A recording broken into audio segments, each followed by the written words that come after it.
आप लोगों को बताऊंगा कि दुनिया में कितने ओशियन हैं और कितने कॉन्टिनेंट हैं। ठीक है, अब ये आप लोगों को अभी समझ में नहीं आएंगे। ये अभी समझ में क्यों नहीं आएंगे?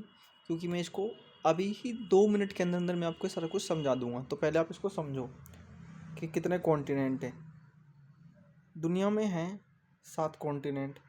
पहला एशिया, जिसके अंदर इंडिया आता है, फिर अफ्रीका, फिर नॉर्थ अमेरिका, फिर साउथ अमेरिका, अंटार्कटिका जिसे वाइट कॉन्टिनेंट भी बोलते हैं, यूरोप और ओशिनिया यानी Australia.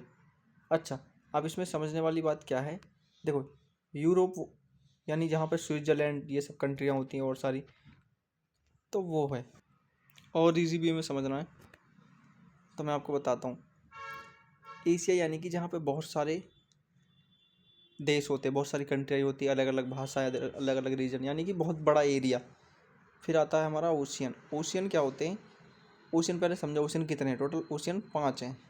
Pacific, Atlantic, Indian, southern और आर्कटिक। इसे साउदर्न बोल लो, सदर्न बोल लो, जो बोल रहा है वो बोल लो, आपकी प्रोनाउंसिएशन के ऊपर है। आप जो इसको प्रोनाउंस करना चाहो वो बोल सकते हो। अब हम आगे बढ़ते हैं कि कॉन्टिनेंट क्या होते हैं और ओशियन क्या होते हैं।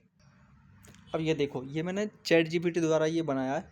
अगर इसमें कुछ मिस्टेक हो तो मेरे को बताना, अब मैं इसको दोबारा ठीक करके फिर आपको समझाऊंगा। ओशियन मतलब होता है महासागर। अब आप और इजी समझ गए हो कि महासागर क्या होते हैं। ओशियन बहुत बड़े पानी का एरिया होता है जो धरती अर्थ का ज़्यादा हिस्सा कवर करता है। इनका पानी नमकीन सैल्टी होता है, यानी ये हम इसको ऐसे समझ लो जैसे समुद्र होते। समुद्र ही एक प्रकार का ओशियन मान लो, और बस अलग अलग उसके जगह पे अलग अलग नाम है उसके, वही मान लो आप। ओशियन यानी महासागर। ओशियन बहुत बड़े पानी का एरिया होता है जो धरती का ज़्यादा हिस्सा कवर करता है। इनका पानी नमकीन यानी सैल्टी होता है। अब कुछ की पॉइंट भी याद करो, यानी कि और सिंपल में, ओशियन में बहुत सारी मछली, व्हेल, डॉल्फिन जैसे जानवर रहते हैं। ओशियन में हमें बारिश, खाना यानी फिश और ठंडी हवा मिलती है।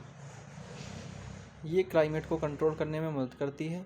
ओशियन इतने बड़े होते हैं कि कई देशों को